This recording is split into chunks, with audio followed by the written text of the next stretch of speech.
Bismillahir Rahmanir Rahim. Assalamu alaikum, dear sisters and dear brothers. So we're on the seventh juz' of the beautiful Qur'an.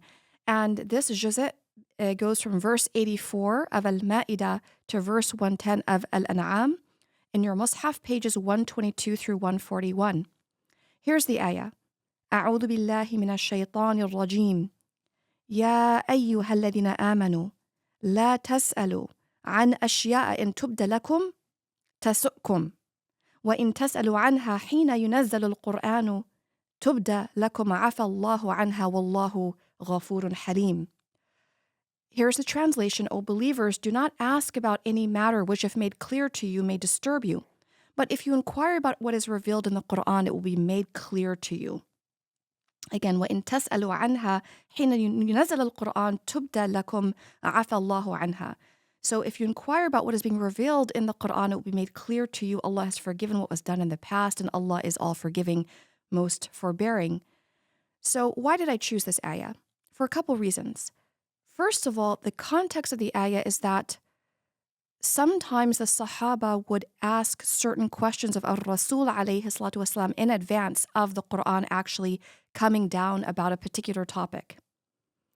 And there was the concern of al-Rasul alayhi salatu wasalam that in the excessive questioning that the sahaba were beginning to make the mistake of Ahl al-Kitab and especially Bani Israel. So there's an important point of etiquette in this ayah, but the ayah is also informing us that all that we need to know, Allah Ta'ala will make clear to us in the Qur'an. Why do I present this ayah? It's because all of us are asking questions that are the most existential questions I think that any of us could ever have. Why is our ummah suffering? Why were the Zionists allowed to get away with genocide? Why does this government funnel billions of dollars to the Zionists to commit genocide? I mean, these are our questions today. Why is our ummah so limited in terms of being able to act? And very importantly, why does God seem to allow the existence of suffering and evil? These questions are within the realm of what we call theodicy. Theodicy is that area of theology that seeks to answer the problem of why evil exists. It is a question that has perplexed human beings for millennia. And it's a question that I humbly submit that only Allah Ta'ala knows the answer to. This is why I shared the ayah. Because one, when we ask those questions, dear brothers and dear sisters, we have to have adab with Allah. We have to have the proper etiquette.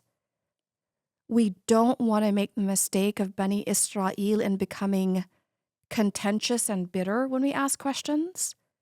And we also have to understand that the answers are there in the Qur'an. Should we choose to read the Qur'an with open minds and an open heart? Just like we talked about that gift of unity that Allah Ta'ala granted to the Ummah in the past and can surely grant to us again, if we hold firm to the rope of Allah, it's the same thing in terms of those questions.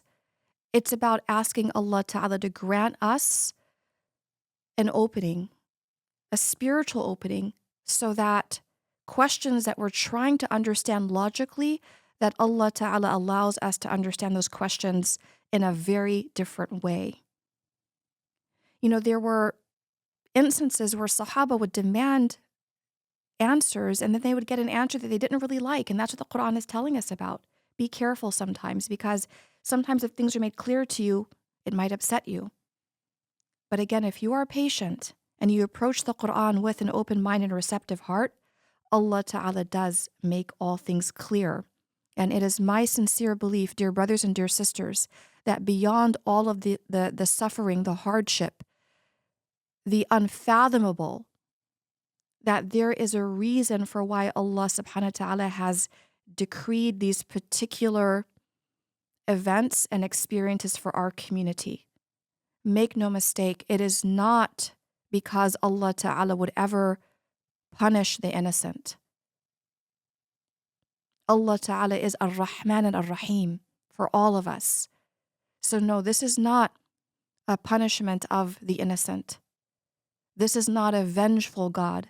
As the Qur'an tells us, any evil that we see emanates from the hands of human beings. Allah Ta'ala is just and Allah Ta'ala is merciful.